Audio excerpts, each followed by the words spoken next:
안녕하세요. 경기학 사이버 강좌의 경기도의 여성 임무를 맡은 교수 정혜선입니다.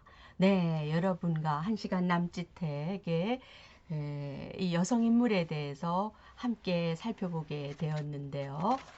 진심으로 여러분 만나서 너무나 좋고요. 좋은 시간이 됐으면 좋겠습니다. 소개를 좀 하자면은요, 저는 정혜선이고요.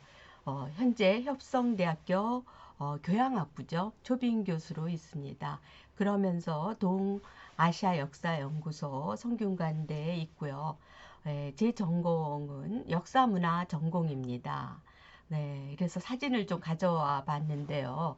제가 수업하는 사진이고요. 그리고 오른쪽의 장면은 일본 역사가들과 한일 역사가 대회가 있었습니다. 그래서 거기서 발표하는 장면을 뽑아왔어요. 네, 제 책은 한 열 몇 권 정도 되면서 연구를 통해서 그리고 학생들과의 다양한 수업을 통해서 소통을 하고 있습니다.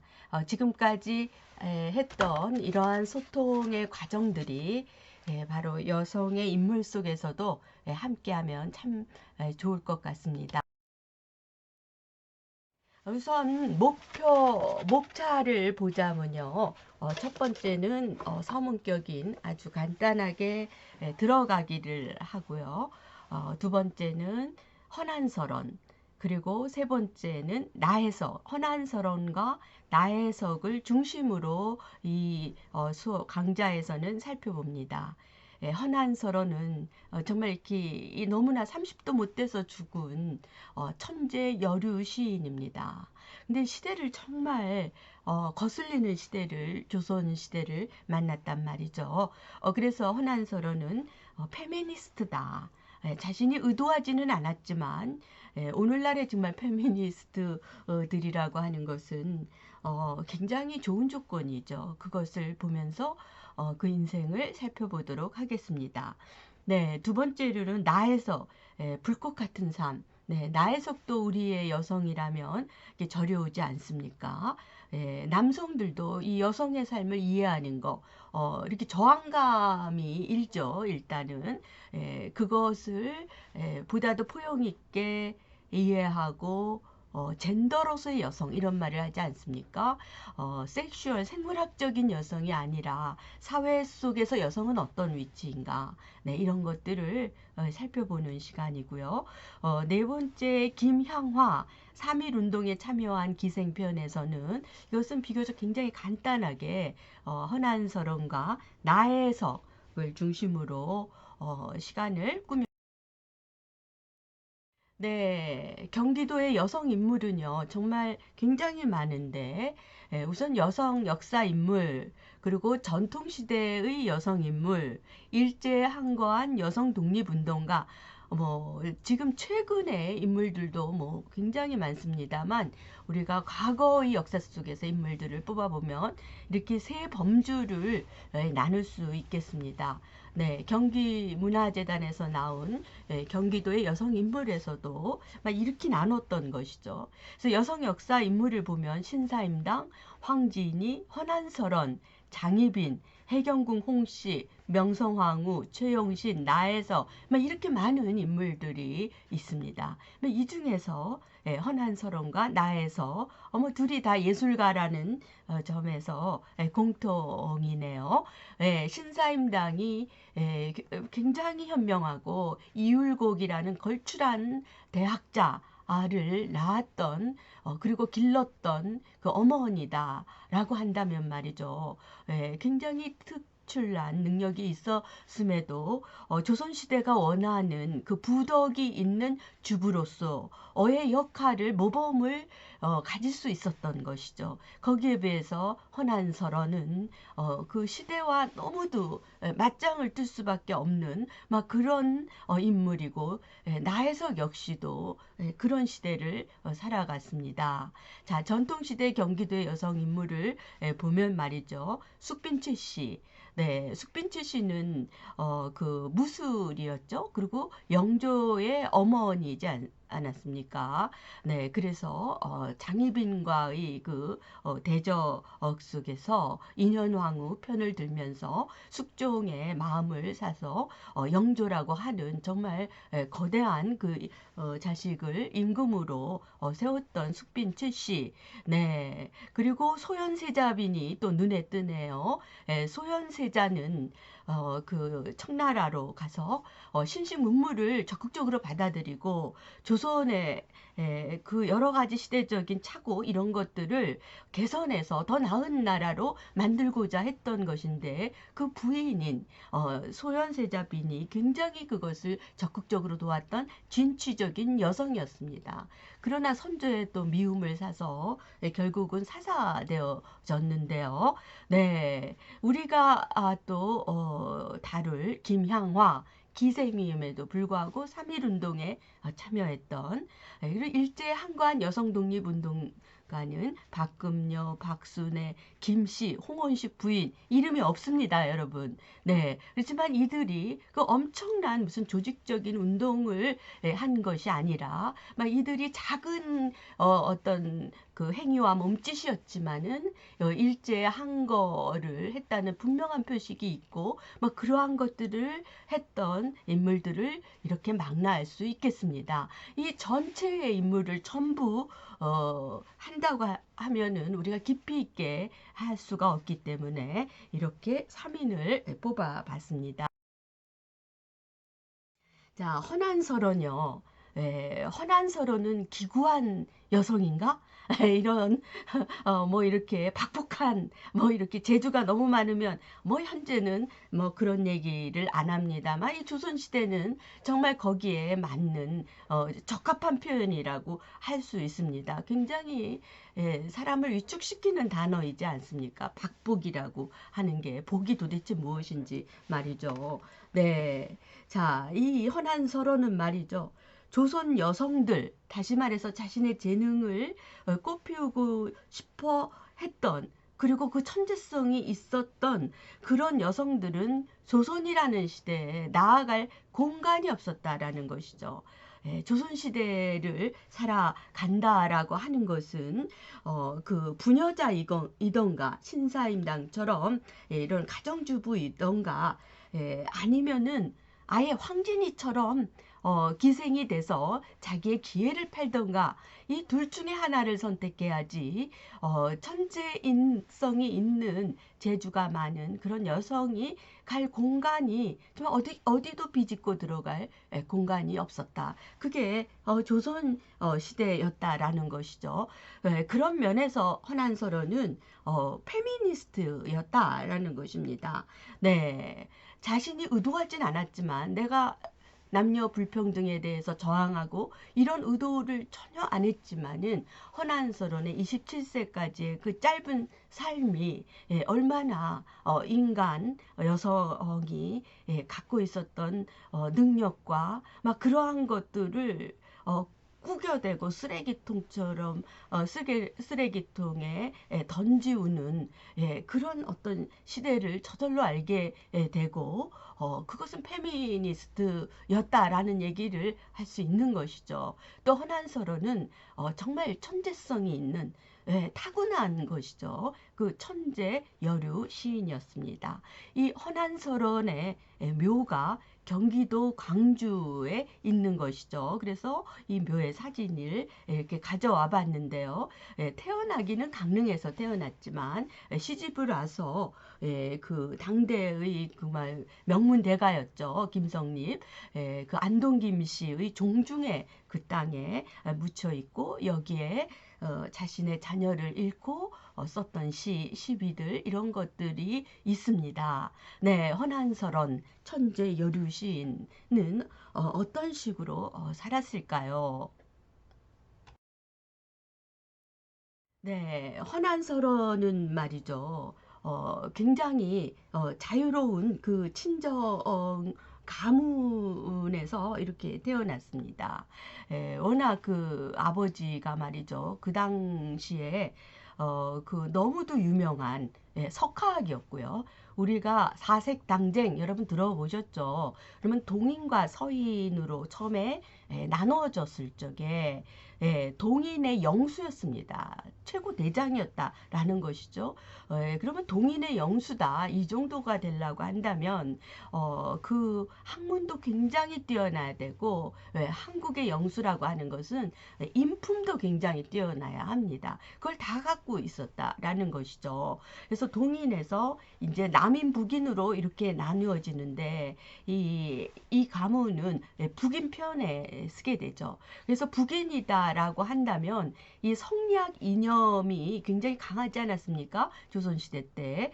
거기에만 고착되지 않고 그 사색 중에서 굉장히 열린 세계관을 갖고 있는 그러한 자유로움이 헌한서론에게 교육의 기회도 줬고 어떤 자유롭게 이 세상을 생각하고 통찰하는 그런 분위기를 만들어줬단 말이죠. 명문대가다. 그래서 5대 문장의 그 5대 문장가가 이 헌한서론의 집안에서 나올 정도로 왜 음악가의 집안은 음악가의 DNA가 있지 않습니까? 근데 이 헌한서론은 그런 좋은 가정에서 태어나고 또 그 당시만 해도 딸에게 그 한자 교육을 시키고 교육을 시킨다라는 것이 쉽지 않았는데요. 헌한서론에게 남자와 똑같은 교육 기회를 아버지는 부여했던 것입니다. 또 허성허봉 헌한서론의 그 오빠이고 대문인으로 평가받고 있죠. 그 문장력 이런 것도 노력에 의해서 하지만 타고난 게 있어야 되는 거죠. 자기의 재주. 그리고 홍길동전으로 유명한 허균은 헌한서론의 남동생입니다. 이런 정말 럭키한 가문에서 태어났. 자, 둘째 오빠 허봉은 말이죠. 헌한서론이 초이죠. 이름이 초이죠. 문제. 재주가 정말 뛰어나구나. 이런 걸 알아차리고 아주 뛰어났던 자신의 친구 이달에게 자기 그 여동생하고 거기 남동생이죠. 허균의 교육을 부탁을 했습니다. 그래서 이달의 영향을 헌한서론은 많이 받았던 것이죠. 그럼 이달은 어떤 사람이냐? 당대의 가장 뛰어난 시인이었다. 그래서 이달은 그 당시풍의 시를 잘 지어서 이 선조 때 이름을 떨쳤던 그런 사람이었어요.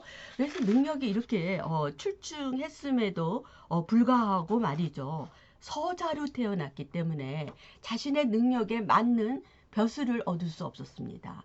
이것이 남자에게, 특히 이 조선시대 남자에게 얼마나 큰 좌절입니까? 내가 아무리 갈고 닦아도 이 경륜을 하면서 이 그 사회에 나아갈 수 없다라고 하는 그 서자라는 한계, 이런 어떤 사회 모순, 이런 것에 대해서 뼈아프게 느꼈던 것이 이달이었고 그 영향을 헌한서론이 받았다라는 것이죠. 이것은 기존의 시스템, 체제, 이런 것을 넘어설 수 있는 비판력, 그리고 넘어설 수 있는 세계에 대해서 지향할 수 있는 힘, 이런 것을 이달에게서 배우지 않았는가. 그 신분 질서에 대한 반감, 그리고 불만, 이런 것들을 녹여낼 수 있는 그 시야가 굉장히 넓은 것이죠. 고관대작의 고명딸로서 이렇게 성장을 해 나가면서 고이고이 온실 속의 화초 이런 것이 아니라 일찍부터 이런 어떤 자유롭고 그리고 그 학문의 끝을 논할 수 있는 그런 분위기 속에서 성장하고 또 타고난 재능은 너무도 뛰어났다. 이것은 어떻게 성공하지 않을래야 않을 수 없는 그런 거라고 할 수 있습니다. 네, 그 이중섭이나 이런 천재 같은 경우에는 아무리 해도 그 눈에 띄기 마련이죠. 그런 사람은 되게 드문 것 같아요. 대부분 뛰어나다고 하지만 노력과 더불어서 이렇게 하는데 너무도 그 타고난 천재성을 노력과 함께 같이 있는 경우 이런 것은 세상에서 드러나지 않을 수가 없죠. 그게 헌한서론입니다. 적어도 21세기 현재 태어났다면 헌원서런은 이 문장가로서, 소설가로서, 시인으로서 뭐 타의 추종을 불허하는 그런 어떤 즐거움, 그 즐거움이죠. 자신의 재능을 구현할 수 있었으니까 그렇게 할 수 있는 충분한 정말 사람이었다라는 거죠. 헌안서론은 8살 때 광안전 백옥루 상냥문이라고 하는 한시를 지었습니다. 시는 어떤 것이냐? 신선세계에 있는 상상의 궁궐인 광안전 백옥루의 상냥식에 그 어린 나이에 8살에 헌안서론이 초대받아 갔습니다.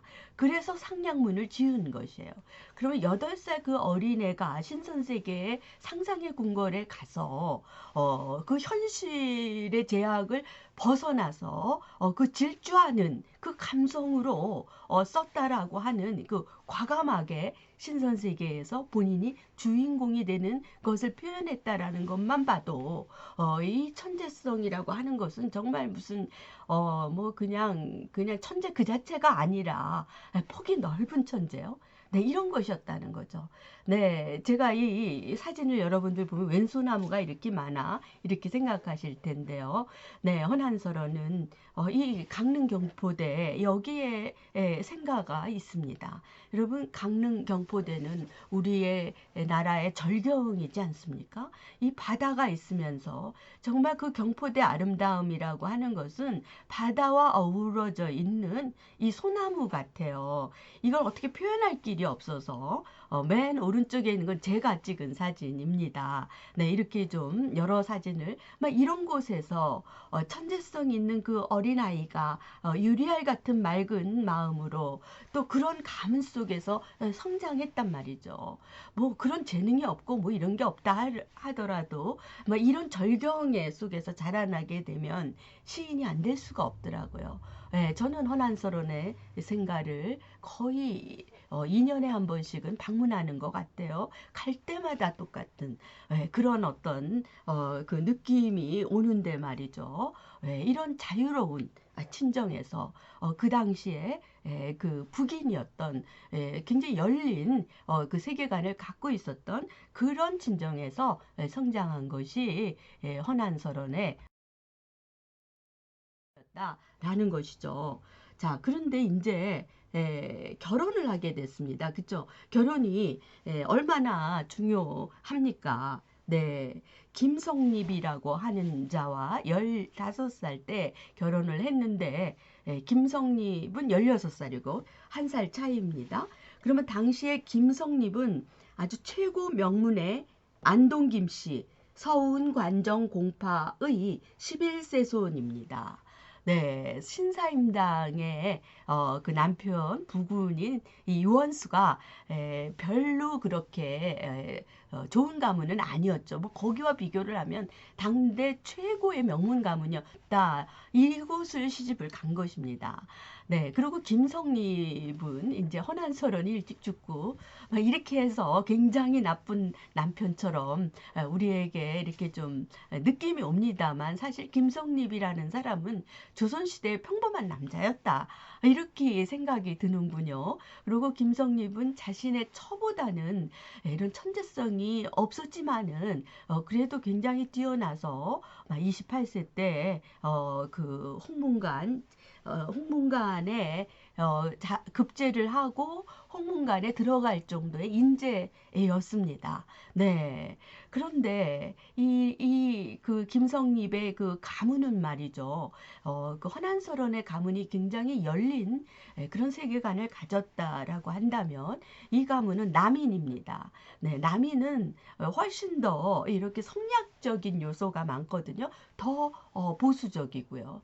그런데 며느리를 들인 입장이지 않습니까? 현재도 뭐 시집, 뭐 시월드 뭐 이렇게 하면서 그 힘이 강한데 이 당시에라고 하는 것은 뭐 소박을 받으면 갈 곳이 없는 뭐 그런 시대였단 말이죠. 그래서 이런 시집에 와서 이 헌안서론의 이 세계와 어떻게 이게 부합이 되겠습니까? 그래서 헌안서론은 김성립의 사랑을 굉장히 갈구를 했죠. 그래서 남편을 그리는 사랑의 시를 많이 짓기도 했고 이랬습니다만 그 남편은 아무래도 이게 스트레스이지 않습니까? 이미 천재성을 벌써 가까이 사니까 알지 않겠어요? 소문난 아내를 버거워했다라는 것이죠.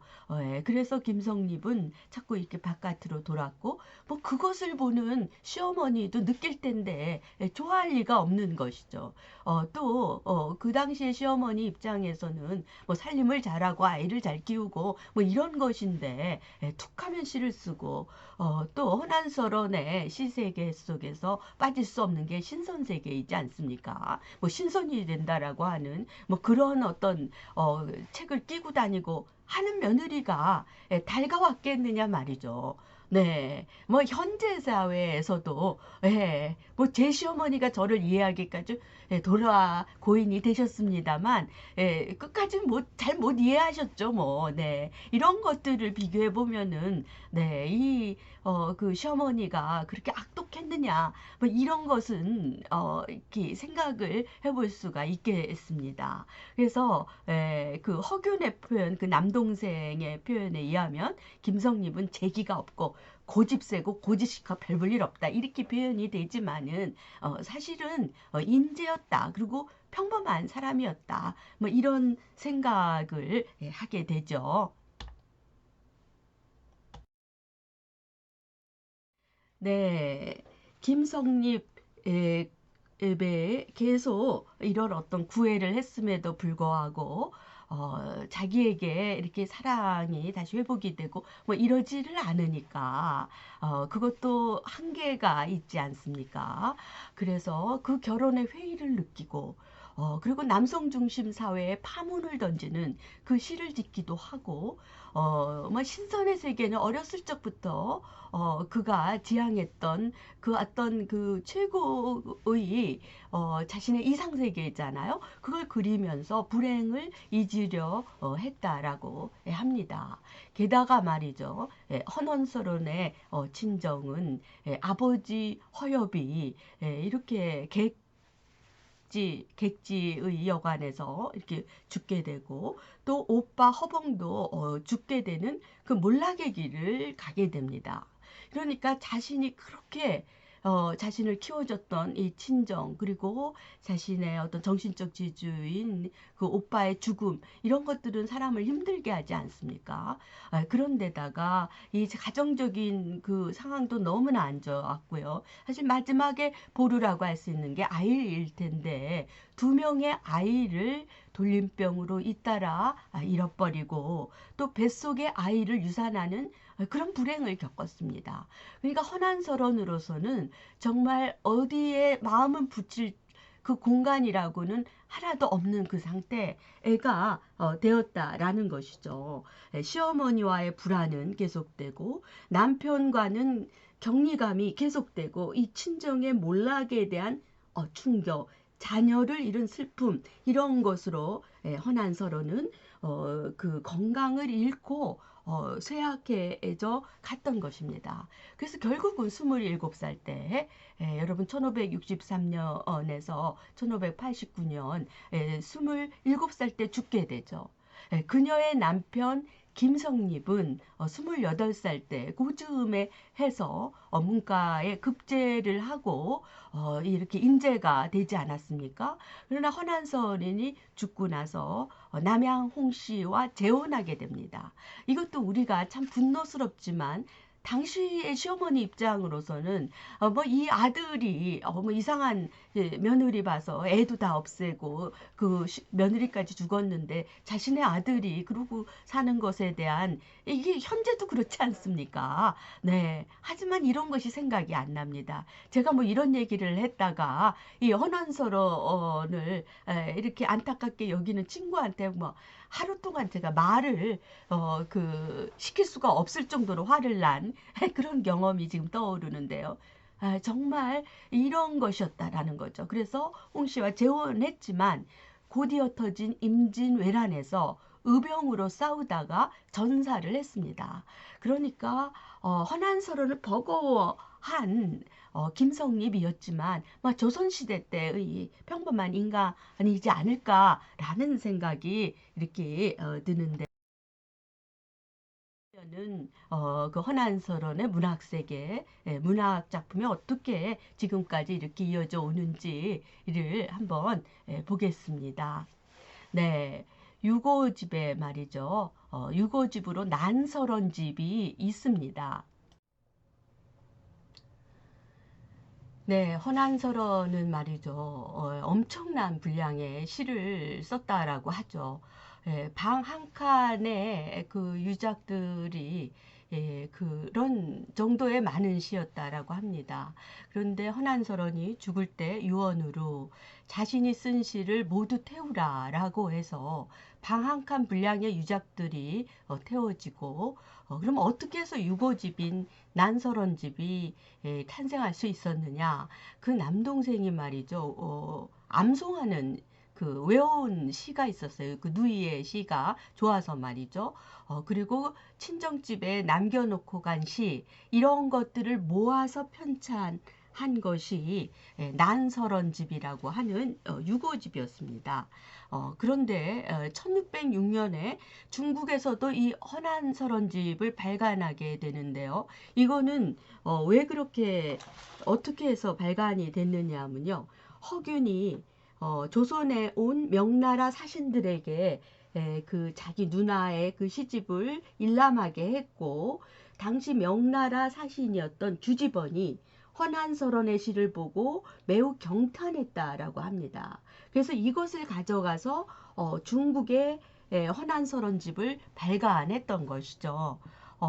그러면 그녀의 시는 일약 중국에서, 왜냐하면 너무나 섬세하고 또 시인의 큰 능력이 뭡니까? 표현만 잘하는 것이 아니라 무엇을 표현하느냐, 굉장히 본질적인 것, 삶과 인간의 내면, 이런 것들이 굉장히 그 극적인 그 표현력을 갖고 표현되어져서 막 격찬을 받고 큰 인기를 끌었던 것이죠. 근데 일본의 그 무역상이 중국에 왔다가 이렇게 인기를 끌고 있는 이것을 보고서 난설원의 그 집을 갖고 가서 18세기에 일본으로 전해져서 1711년에 간행이 되고, 이 역시도 굉장히 일본에서 큰 인기를 끌게 된 것이죠.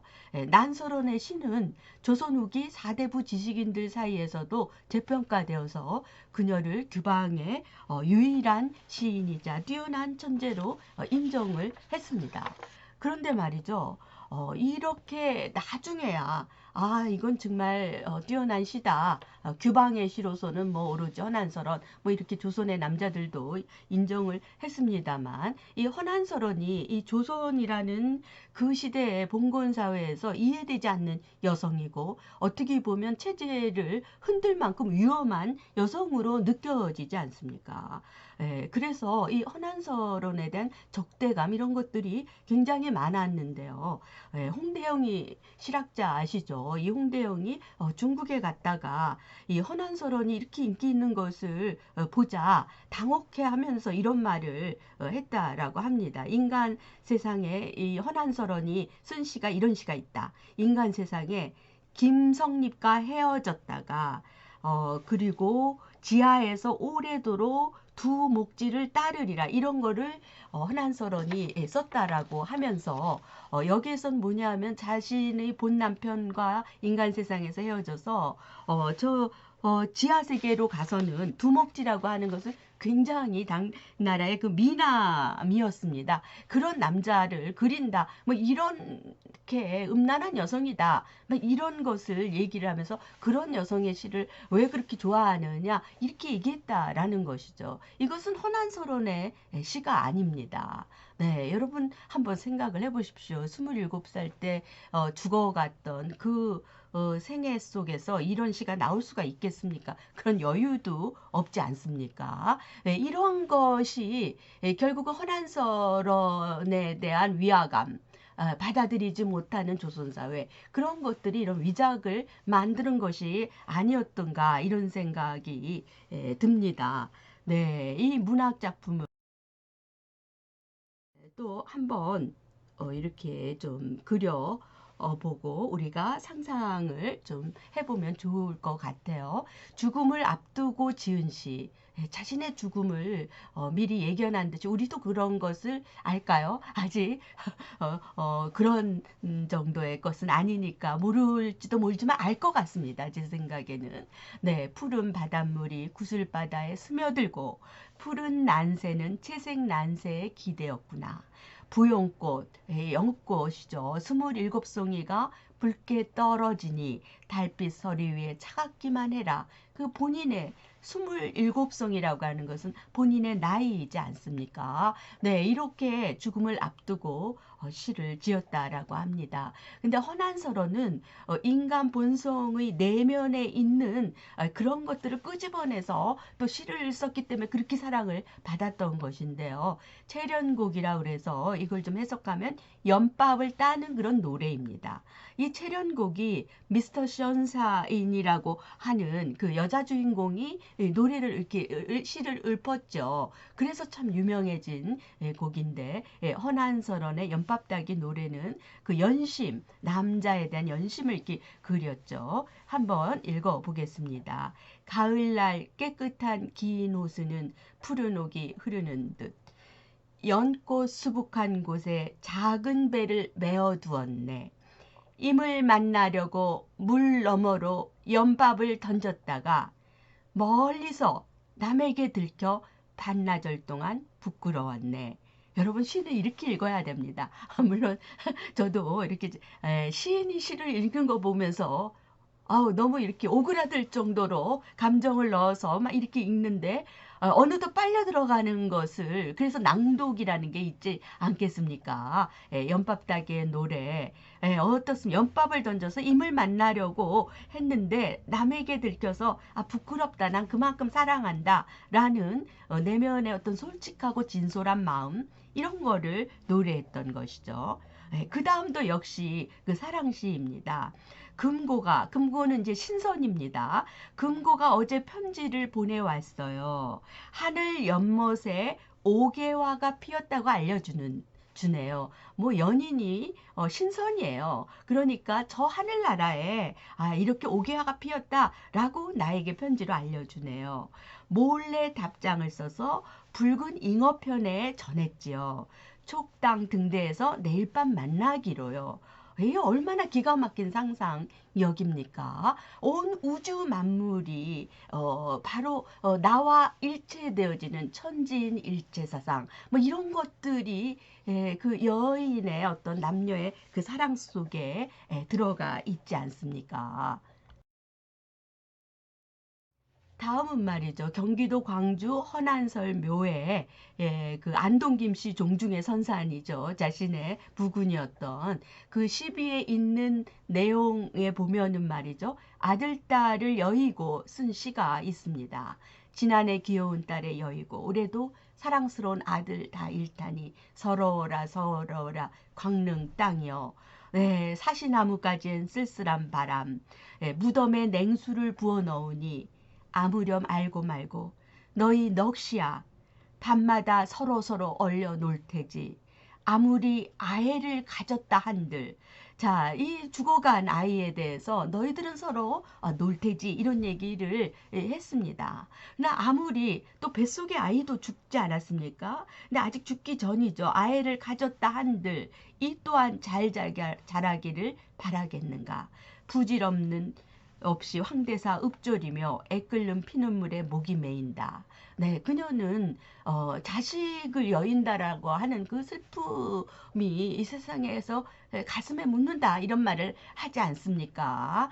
예, 부모는 땅에 묻고 자식은 가슴에 묻는다라고 한 그 슬픔을 막 이렇게 노래를 했던 허난설원의 삶. 여러분 어떻게 보셨습니까? 네, 천재 시인이며 그가 페미니스트를 목적한 건 아니었지만 그의 삶 자체가 우리에게 그런 걸 준다라는 얘기를 여러분에게 전하면서 이 사진은 그 경포대의 아름다움 속에서 그 천재성이 넘치는 그 맑고 맑은 그 허난설원의 시심, 신성과 함께 맞짱을 떴던 그의 상상력. 그러나 그것이 전혀 받아들여지지 않는 그 시집에서의 불운의 연속, 그것이 결국은 죽음으로 갔던 그 허난설원. 그는 박복한 여성인가? 예, 박복하죠. 그쵸? 그러나 왜 그를 박복하게 만들었는가? 네, 그것은 그 시대에 이런 여성을 받아들일 공간이 없었다라고 하는 거. 이런 것들을 우리에게 던지면서 그 이상으로 박복했느냐, 뭐 성공했느냐, 뭐 이거를 뛰어넘어서 말이죠. 우리에게 어떤 인생에 대한 울림이 다가온다. 네, 이것은 이 봄에 굉장히 아름답죠. 여기가 허난설원의 생가의 바로 그 근처입니다. 그렇게 아름다울 수가 없어요. 그런데 그 아름다움이 때 묻고 오랜 세월 느껴진 그냥 그런 소박하고 질박하면서 너무나 아름다운 것이지 막 꿈이고 막 이런 것은 아닙니다. 네, 이런 허난설원의 그 묘소가 광주에 있으니 여러분 한번 가시고 그가 태어난 강릉에 가서 경포대를 음미해 보시지 않으시겠습니까? 네, 그 다음은요, 나에서 그 수원이 낳은 천재 화가 나혜석에 대해서 살펴보도록 하겠습니다. 네, 나혜석은 수원이 낳은 천재 화가입니다. 그 서양 화가 나혜석은 1896년 경기도 수원시 장안구에서 5남매 중 넷째로 태어났습니다. 아버지는 용인 군수를 지낸 나기정이고 모친은 최스희로서 그야말로 그 당시에 개명되고 그리고 상류층 집안이었습니다. 그걸로 태어나 천재성, 예술가적인 자질, 그리고 미인이었던 것이죠. 그런 여성이 나혜석이었는데요. 1913년 진명여자보통학교를 수석으로 졸업을 했습니다. 특히 그 오빠들 중에서 그 나경석의 영향을 많이 받았는데요. 옆에 계신 분이 오빠 나경석이죠. 한국의 독립운동을 위해서 애썼던 혁명가이기도 했는데 나경석의 권유로 17살에 동경 유학길에 올라 동경 일본 미술전문학교에서 서양학과에 입학했습니다. 당시는 뭐 조선은 물론이고 일본에서도 이 서양화를 그린다라는 게 정말 지금도 어렵지 않습니까? 예, 그 진명여고를 수석 졸업을 하고 그리고 한국 여성 최초로 동경여자 미술 전문학교에 입학을 한 서양사 전공에 서양화 전공에 그야말로 뭐 1등 인생이 바로 나혜석이다 라고 할 수 있죠. 네, 최초의 여류화가이며 그 국내에서 개인전을 연 최초의 화가다. 뭐 이렇게 얘기가 되어지고 있는데요. 네, 그 나혜석이 17살 때, 그 도쿄로 그렇게 오빠의 권유로 유학을 가서 첫사랑 최승구를 만났습니다. 이 최승구는 말이죠. 오빠가 소개해줬어요. 나경석이 이 최승구도 소개하고 이후에 남편도 소개하고 다 이게 친구니까 말이죠. 이게 시인이었던 최승구는 동경 유학생 중 천재로 불리며 학지광 편집에도 이 관여한 그런 인물이었습니다. 그런데 이미 그 당시에는 최승구는 집안에서 맺어진 그런 아내가 있었던 것이죠. 다 그 집안에서 맺어진 아내가 있지 않습니까? 뭐 사랑은 없어도 그 당시에 전통대로 말이죠.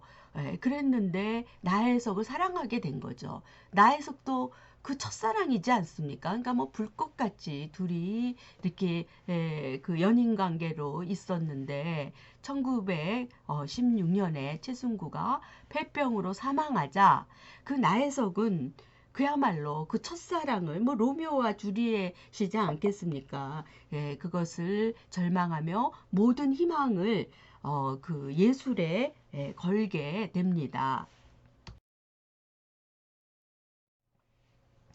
네. 자, 그러면은 이제 그런 어떤 슬픔을 가졌던 이 나혜석이 이제 집으로 한국으로 이렇게 돌아와서 정신여학교 미술교사가 되는데요. 22살 때 말이죠. 3.1운동이 일어나기 막 전년도죠.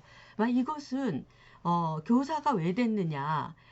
부모들이라는 것은 관연한 여식 결혼시켜야 된다. 뭐 지금도 그러는데 그 당시 뭐 더하지 않겠습니까? 그래서 그런 아버지로부터 도피하기 위해 아직 최순구를 잊지도 못했는데 말이죠. 또 하나는 그 나혜석의 어떤 정신세계를 관통하는 또 하나는 이 기존 질서에 대한 불신.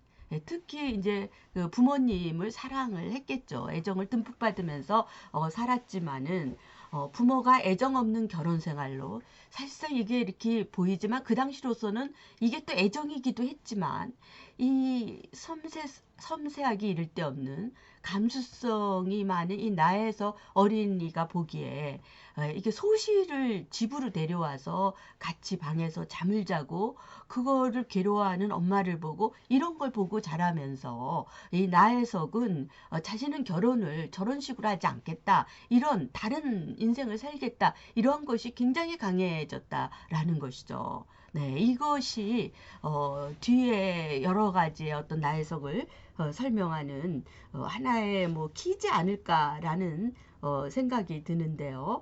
자, 이제 23세 때 1919년 그래서 나혜석을 서양 미술 화가이면서 독립운동가로 우리가 분류합니다. 3.1운동 참가 계획을 추진하다가 발각이 되어서 5개월간 옥고를 치루었습니다. 근데 이 최승구를 잊지 못하는 뭐 이런 나혜석에게 굉장히 그 구애를 하는 그런 남성이 있었는데 그 남성이 김우영이었던 것이죠.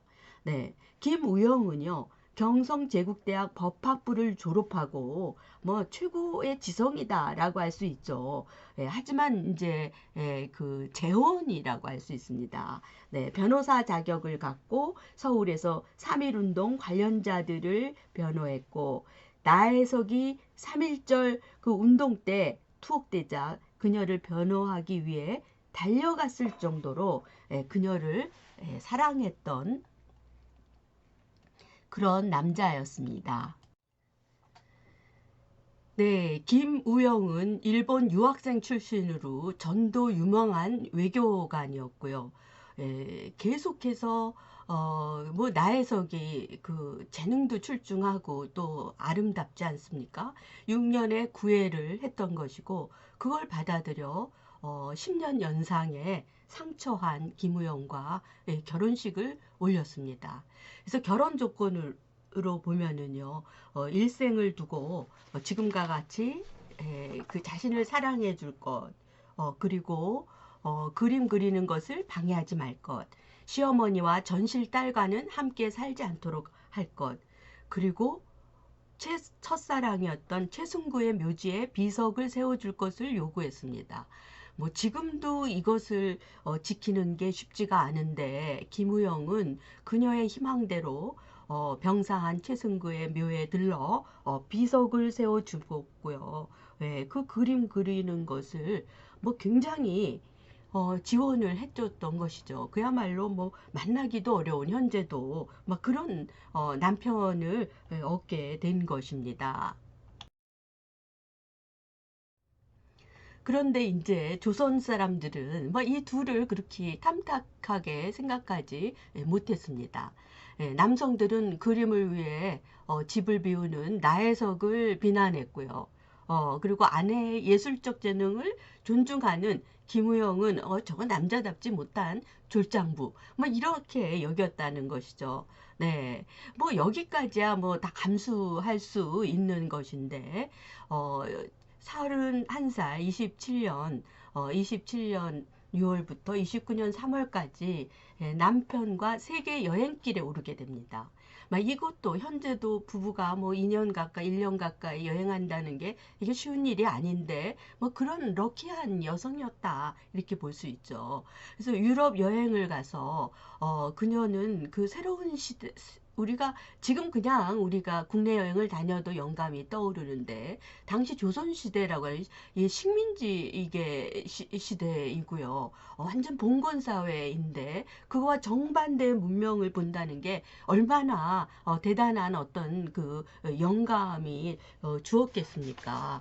네, 그래서 새로운 영감을 받았고요. 특히 파리에서는 말이죠. 당시에 야수파 막 이런 것들이 그림을 이렇게 주도했습니다. 그래서 나혜석은 유화를 그렸는데 사실적인 그림뿐이 그리지를 못했어요.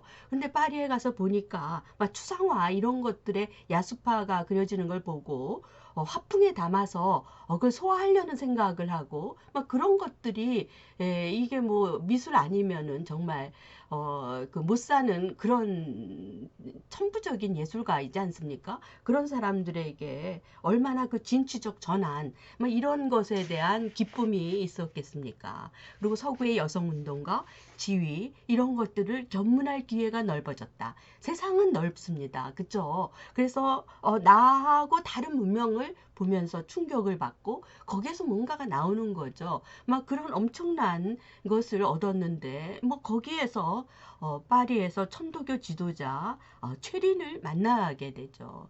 그래서 이 최린은 3.1 운동 때 함께 투옥된 경험도 있습니다. 뭐 둘 나이 차이가 한 18살 되든가 이렇던데요. 예, 그래서 투옥된 경험도 있고 또 최린이 뭐 아는 것도 워낙 많고 미술에도 조예가 깊고 이러면서 그냥 빠지게 되었던 것이죠. 네. 그래서 법 공부를 위해서 독일로 떠난 김우영은 최린에게 나혜석을 이렇게 부탁을 하고 갔습니다. 그렇게 믿고서 말이죠. 이런 상상은 뭐 남편이 하지도 못했던 것이죠. 근데 남편이 떠난 뒤에 두 사람의 깊은 교제는 그 불란서에 퍼져나가고 막 그런 것이 조선에까지 이렇게 퍼지면서 김우영이 이제 알게 되어졌다. 네, 체린과의 만남, 체린과의 불륜, 막 이것을 이해하자, 뭐 이런 종류의 이야기는 아닌 것이죠. 뭐 그것은 어찌됐건 그 나혜석의 잘못이다. 사람이 그 뭐라고 할까요? 실수를 안 할 수는 없지만은 뭐 그렇게 얘기할 수 있겠죠. 네, 세계 여행은 사람은 어떻게 살아야 되나, 어떻게 평화스럽게 공존할 수 있을까, 나의 그림은 뭘까, 이런 철학적 고민에서 많은 것을 주었습니다만, 체린과의 어떤 그 잘못된 만남, 이러한 것이 알려지면서 김우영은 이혼을 청구하게 되고, 만일 승낙하지 않으면 간통죄로 고발한다라고 이렇게 엄포를 주었습니다. 자, 나혜석은 이혼하지 않으려고 굉장히 몸부림을 쳤던 것이죠. 네, 이게 자신이 이혼하고 싶지 않았어요. 아이들도 있고 말이죠. 그래서 추 2년간 서로 다른 사람을 만나지 않으면서 재결합 가능성을 모색해 보자 이런 조건으로 이혼에 결국은 합의하게 됩니다. 근데 이제 김우영은 말이죠. 곧 다른 여성과 결혼을 하게 되죠. 그래서 재결합을 희망한 나혜석은 절망감을 느꼈습니다. 재결합해서 아이들도 보고 막 이렇게 할 생각을 했던 것이죠. 그럼 김우영이 왜 이혼을 이렇게 용서하지 못하고 할 수밖에 없었느냐? 그 내면에서 오는 배반감 뭐 이런 것도 있었겠죠. 또 하나는 조선 사회에서 자신은 그냥 바보가 되어져 버리는 것이죠. 네. 가정도 지키지 못하는 오죽 못났으면은 저 부인이 저렇게 바람이 났을까라든지 이런 것도의 무게도 굉장히 크지 않았을까. 또 하나는 진심을 바쳤던 그 부인 나혜석에 대한 어떤 절망감, 뭐 이런 것들이로 고통을 받게 됩니다. 뭐 새로운 출발을 해서 뭐 오늘날 같으면 이런 것이 아무것도 아니고 뭐 새로운 출발을 가져오긴 합니다만, 그 당시로서는 나혜석은 물론이고요. 이 그 김우영도 힘든 것이었다라는 거죠. 이거를 감내내기가 말이죠. 그러면 나혜석은 결국은 자식을 두고 빈몸으로 이렇게 쫓겨나게 되고요. 자식에 대한 그리움으로 그녀는 김우영에게 재결합을 강하게 요구를 했습니다. 하지만 김우영은 자녀들과의 만남조차 허락하지 않았던 것이죠. 뭐 당시로서는 뭐 얼마든지 이게 있을 수 있는 얘기이지 않습니까? 이 나혜석에 남겨진 어떤 그 절망감, 그리고 뭐 생계도 힘들어지는 그런 상황에서 경제적 곤란, 뭐 이런 것들이 나혜석을 뒤엎었던 것이죠. 자, 그런 나혜석이 여기까지 그냥 이혼을 했다면 막 이렇게까지 그 뭐 전 조선 사회가 나혜석을 적으로 돌리고 미워하고 막 이러지는 않았을 것입니다. 이렇게 이제 손가락질은 당해도 말이죠. 근데 나혜석이 우리 마음을 이렇게 아프게 하는 막 그런 것들은 이혼 고백서라고 하는 것을 1934년도에 이렇게 그 발표를 합니다. 그래서 아주 자기 진솔한 얘기도 하고, 왜 남자들은 자기 아버지도 그 소실, 그리고 다른 여성을 집으로 데려와서 잠자리를 하고 엄마가 괴로워하고 막 이게 그 당시의 상황이었고요. 무슨 소실을 들이고 두 번째 여자를 한다는 건 뭐 자랑인 것이지 그게 창피함이다 이런 것이 없었던 뭐 너무나 일방적인 그런 사회였단 말이죠. 그런데 나혜석은 여자도 사람 이외다. 한순간 분출하는 감정에 흐트려지기도 하고 실수도 하는 그런 사람 이외다. 내가 만일 당신네 같은 남성이었다면 오히려 호탕한 성품으로 아이 그래 아이 그 정도는 해야지 이렇게 했을 텐데 나에게 왜 이렇게 질타를 하느냐라고 하는, 아주 어떻게 보면은 그 시대와 그 사회를 그 혼자로 거슬리면서 그 어떤 대세의 바람을 거슬리면서 맞짱 뜨면서 반발을 했던 그런 내용이 이혼 고백서였고, 지금도 이것에 대해서 여러분 현대에서 뭐 이것도 제가 학생들하고 수업을 하게 되면 남학생들 마음은 굉장히 달라요. 뭐 저러냐 이런 것이고 뭐 이런 게 있고, 심지어 여성도 여학생들도 아유 그렇게 잘해줬는데 그러냐 이런 게 있단 말이죠.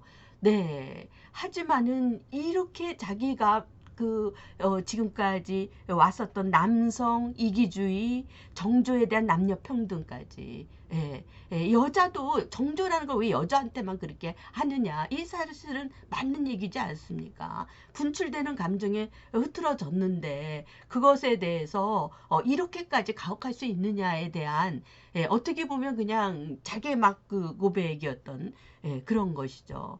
그래서 남성 위주의 사회제도와 도덕, 법률, 인습에 조선사회 전체와 대결하면서 저항을 했던 그런 어떤 내용이었던 것입니다.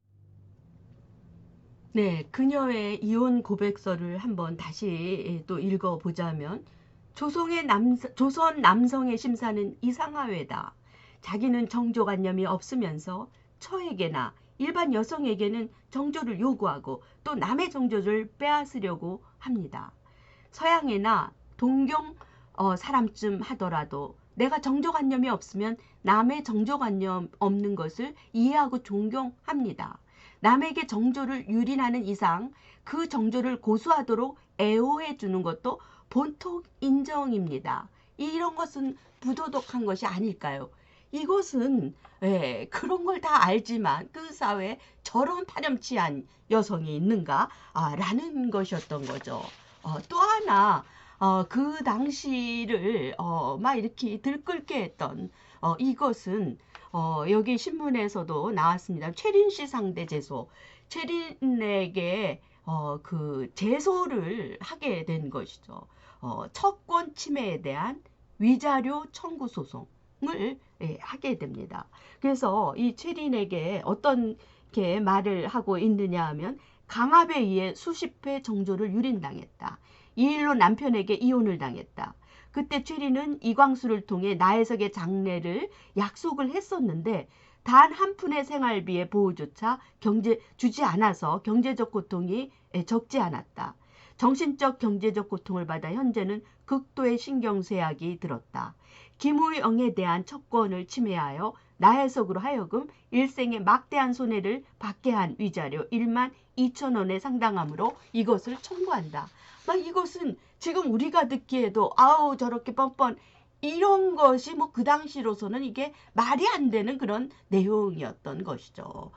그러나 이것을 얘기함으로써 그 당시에 조선사회가 나혜석을 향해서 했던 것은 질타 정도가 아니라 정조에 대한 남녀 평등을 주창을 하고 남성 위주의 사회 제도와 도덕 법률 인습 이 조선 전체 사회를 적으로 돌리는 그런 것이었다는 거죠. 그래서 자신이 그림을 그려도 그림을 그릴 수도 없고 팔리지도 않고 사회적으로 고립이 되고 좌절이 되고 또 자신의 자녀들을 만나지도 못하는 그런 어떤 극도의 외로움 이런 것 속에서 결국 행로병자로 사망하게 되었던 것입니다. 이것이 나혜석의 삶이었던 것이죠. 자, 나혜석의 작품을 좀 이렇게 살펴보겠습니다. 그 맨 왼쪽에 있는 것이 봄의 오후 1927년 그러니까 햇살같이 김우영의 보호를 받으면서 최초의 그 개인전도 열었거든요. 나혜석이 말이죠. 그 최초의 개인전을 1921년 첫 개인전을 열었습니다. 이 전시에서 70점의 작품을 진열하게 되고 이 중에서 뭐 몇 작품은 굉장히 비싸게도 팔리고 그야말로 나혜석 그 허난사람 못지않은 나혜석에게도 그림에 대한 천재성 이런 것을 갖고 있었던 것이죠. 그리고 김우영의 또 막 지지를 받아가면서 이 참 좋지 않습니까? 봄의 오후라는 1927년 작품 그리고 김우영 자신의 남편의 그 얼굴 그다음에 자화상 자기의 얼굴 그러면서 이제 30년대에는 파리에 왜 세계 여행 갔다가 야수파 이런 걸 보면서 화폭에다 이렇게 담아내려고 하는데 이게 안정적이어야지 그걸 소화해내고 그걸 발전시키는데 그럴 수 없잖아요. 막 전 사회가 자기를 고립화시키고 그 어떤 치명적인 그 외로움 속에서 그 그림에 대한 발전을 계속 이어나가기 굉장히 곤란했다. 그런 상황 속에서 환영전 작약이라고 하는 맨 아래의 작품이 바로 그 외로운 시절 나왔던 그런 작품이죠. 이건희 컬렉션에서 이번에 나온 작품인데요. 이렇게 나혜석의 작품이 이렇게 문외한이 보기에도 참 좋은 생각이 이렇게 드는데요. 자, 나혜석을 우리는 어떻게 평가를 할까? 네, 나는 남편을 속이고 다른 남자를 사랑한 것이 아니라 오히려 남편과 정이 두터워지라고 믿었을 뿐이다. 가장 진보적인 사람에게 마땅히 있어야 할 감정이다. 그러나 조선사회에서 절대 통용될 수 없는 그런 자유연애였던 것이죠.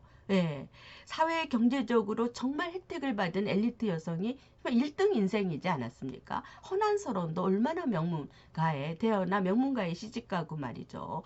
예, 그녀의 이 여성 해방론은 자신이 여성 해방이라는 말만 안 했지 자신이 받은 그것에 대한 어떤 그 불만 그리고 그것이 너무도 그 불합리하다라고 하는 강렬한 인식 뭐 이런 것이 가부장적 사회제도와 남성 중심에 대한 정말 과감한 도전이었다라는 거죠. 이런 걸 하고 싶어도 과연 할 수 있는 사람이 저는 못할 것 같습니다. 네. 그런데 금기시됐던 섹슈얼리티에 대한 남녀 불평등까지도 아니 지금도 그런데 그 당시에 이게 여러분 한번 생각을 해보십시오. 포함해서 그간 수백 년간 지켜져 왔던 정조관념을 깨부수고자 자기가 완전히 무너져 내리면서 했던 그의 인생의 그 짧은 어떠한 면들, 이것이 나 해석을 자꾸 찾게 되는 배경이지 않는가.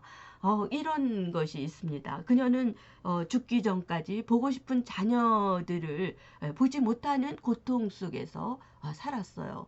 그러면서 그 자녀들에게 이야기한 글이 있는데 여기 비석에 이렇게 쓰여있지 않았습니까? 애미를 원망하지 말고 사회제도와 도덕과 법률과 인습을 원망하라. 내 애미는 과도기의 성각자로 그 운명의 굴레에 희생된 자였느니라. 이게 얼마나 슬프겠어요. 뭐라고 할까요? 그 자녀들이 말이죠. 네. 이것이 인계동 나해석, 수원의 인계동 나해석 거리 입구 기둥에 새겨져 있는 이 자녀에게 주는 이런 글이었습니다. 네. 부정한 여자의 대명사.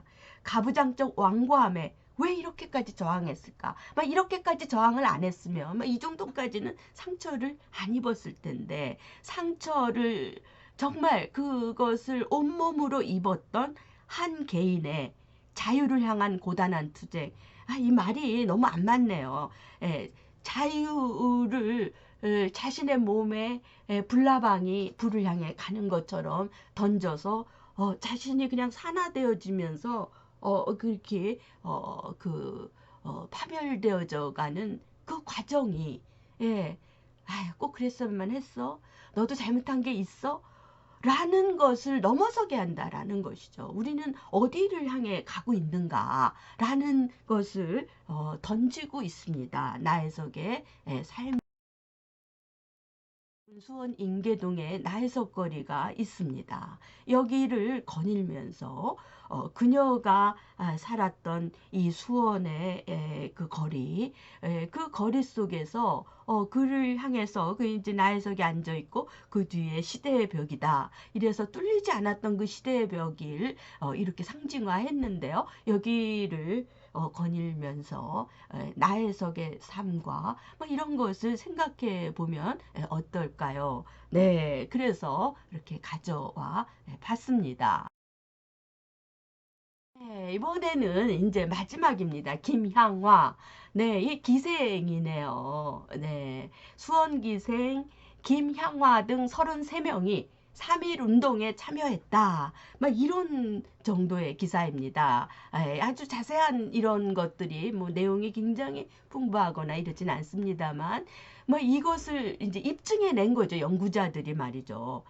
이게 어떻게 이제 시작이 되느냐 하면요. 고종이 죽지 않습니까? 일제강점기 때 고종이 죽으면서 모든 사람들이 뭐 일본이 고종을 죽인 게 아닌가라는 슬픔, 막 이런 것이 하나의 배경이 돼서 그 3.1 운동으로 이어지게 되는데요.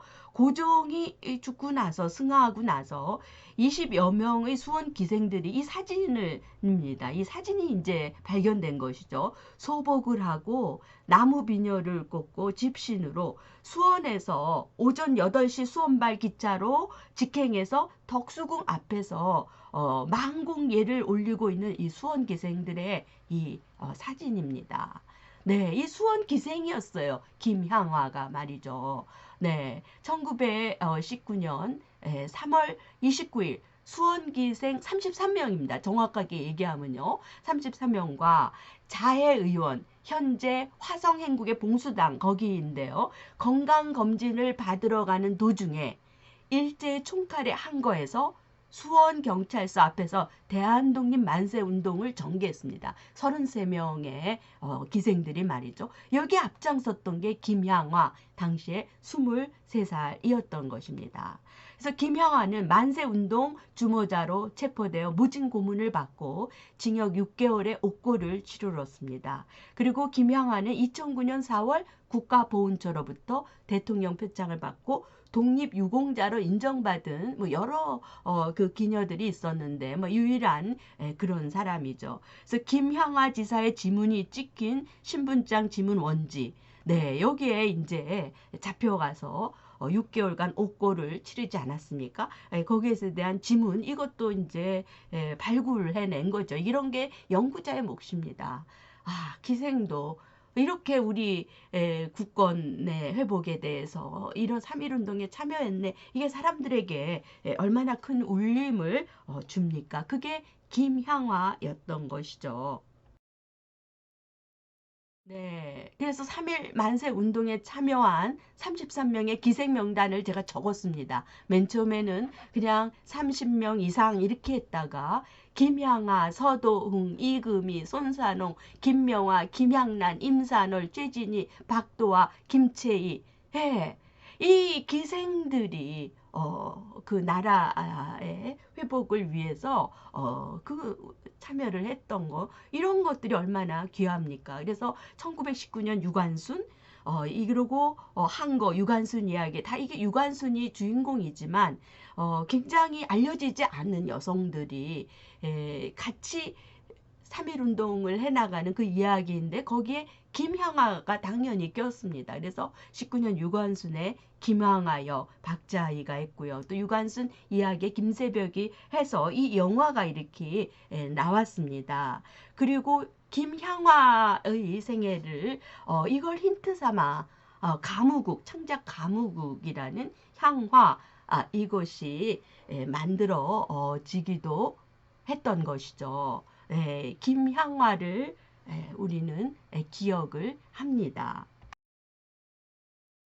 네, 수원의 여성 독립운동가들 박충의 나혜석이 이렇게 나오지 않습니까? 이성경 막 이런 어떤 사진을 여러분에게 던지면서 일제항거했던 여성 독립운동가 물론 굉장한 조직적인 뭐 그런 것은 아니었습니다만 분명한 명료한 그 자료적 증거가 있는 이 사람들을 여러분에게 이렇게 소개를 해드리겠습니다. 네. 경기도 여성에 대해서 살펴봤어요. 허난설원의 이야기, 시대의 벽, 이게 있는 저 나혜석의 이야기, 그리고 기생이었던 김향아의 이야기, 막 이들의 삶에 대해서 어떤 생각을 하십니까? 우리는 그들보다 정말 우리는 행복하게 산다 이런 생각도 하게 되고 또 그녀들의 이야기 안에는 정말 인생이 있고 그것은 오늘을 사는 나의 삶에 투영되어서 우리가 어떻게 살아야 하는가 이러한 것을 묻고 있지는 않습니까? 여러분에게 그 경기도 여성 인물을 통해서 이 수업 시간에 나왔던 것을 여러분에게 질문을 하면서 이 시간을 마치려고 합니다. 경기도 여성에 대한 보다 자세한 것들은 경기문화재단에서 나온 경기도의 여성인물이라는 책이 참 좋으니까 여러분에게 이렇게 권장을 하면서 이 수업을 모두 마치도록 하겠습니다. 오랜 시간 여러분과 이 만남 대단히 즐거웠고 이런 여성들처럼 내가 이렇게 거대한 삶은 아니라 할지라도 하루하루를 성실하게 울려나가는 그런 삶이 되기를 기원하면서 이것으로 경기도의 여성인물 경기 사이버 강좌를 모두 마치겠습니다. 여러분 너무나 오랜 시간 수고하셨습니다. 감사합니다.